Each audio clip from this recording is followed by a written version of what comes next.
It's the most watched election right now. Millions have voted in the crucial US midterm polls. They could decide America's future. Results have started to pour in. And the big news right now, the Democrats have managed to flip the closely contested Senate seat from Pennsylvania. John Fetterman, who is Pennsylvania's lieutenant governor, has defeated Republican challenger Mehmet Oz. Remember, Oz, a celebrity doctor, known commonly as Dr. Oz, had the backing of former President Donald Trump. With this win in the key swing state of Pennsylvania, Democrats have boosted their chances of retaining the wafer-thin majority in the Senate. Well, we got the whole family up here, but I want to tell you... I never expected that we were going to turn these red counties blue, but we did what we needed to do, and we had that conversation across every one of those counties. And tonight, that's why I'll be the next U.S. Senator from Pennsylvania. And staying with Pennsylvania, U.S. networks are projecting that Donald Trump devotee Doug Mastriano has lost the governor's race. 58-year-old Mastriano, who has been a 2020 election result denier, has lost to Democrat candidate Josh Shapiro. From New York, Democrat Kathy Hochul has made history by becoming the first woman to be elected as the governor of New York. She is projected to defeat Republican contender Lee Zeldin. I'm not here to make history. I'm here to make a difference. And because of all of you will keep making progress, breaking down barriers, breaking glass ceilings, helping New Yorkers achieve the greatness that it is capable of. A challenger from the Republican Party, Lee Zeldin, though did not concede the race. We're still totally committed towards seeing it through. For the 1.4 million Election Day voters who have not yet had their vote cast and counted, we hope that as these results come in, that we'll be able to prevail. Florida is witnessing a red wave. Incumbent Florida governor has managed to hold on to his seat. In a strong statement, DeSantis said that Florida will never surrender to what he called the woke mob. He's tipped as a potential candidate for the 2024 presidential election. While our country flounders due to failed leadership in Washington, Florida is on the right track. We fight the woke in the legislature. We fight the woke in the schools. We fight the woke in the corporations. We will never, ever surrender to the woke mob. Florida is where woke goes to die. On to the Senate race now. Incumbent Marco Rubio has made victory speeches after Val Demings conceded defeat. Listen in. I am more energized and excited about working in the Senate than I've been at any other time because I believe we are on the cusp of a new generation of leadership in this Republican Party that will restore common sense.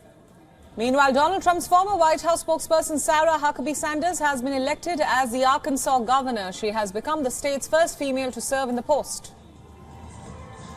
Thank you so much to the people of Arkansas who've entrusted this responsibility to me.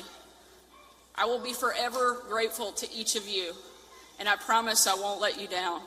I will never, ever forget who and what we are fighting for, because I have three little reminders, Scarlett, Huck, and George, who are going to hold me accountable and remind me that every single decision I make as governor will have a direct impact on their life and the life of every kid in Arkansas. That is not at all something I take lightly, but it is something I know I'm ready to take on. I look forward to being Arkansas's very best governor for the next 8 years. Thank you so much. God bless you. God bless our great state.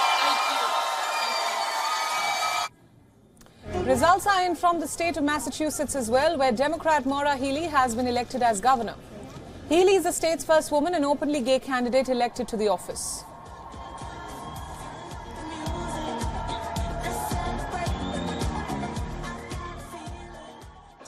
You and to all of you out there, with the help of so many, we made history, didn't we? We made history.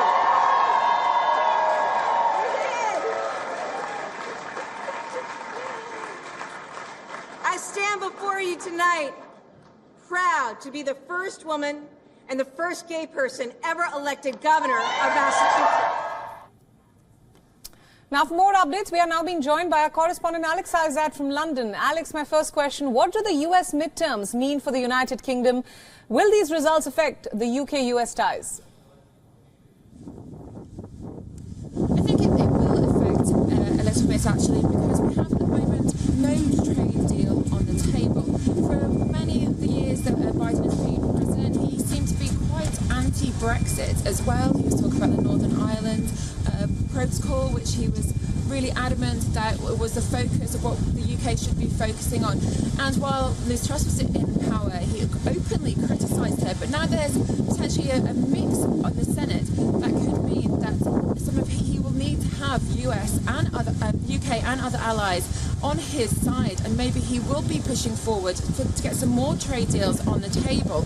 I think for a long time we had Trump, who was very pro-Brexit. He was very keen friends with Boris Johnson, and a lot of the UK public saw them as a quite similar coupling.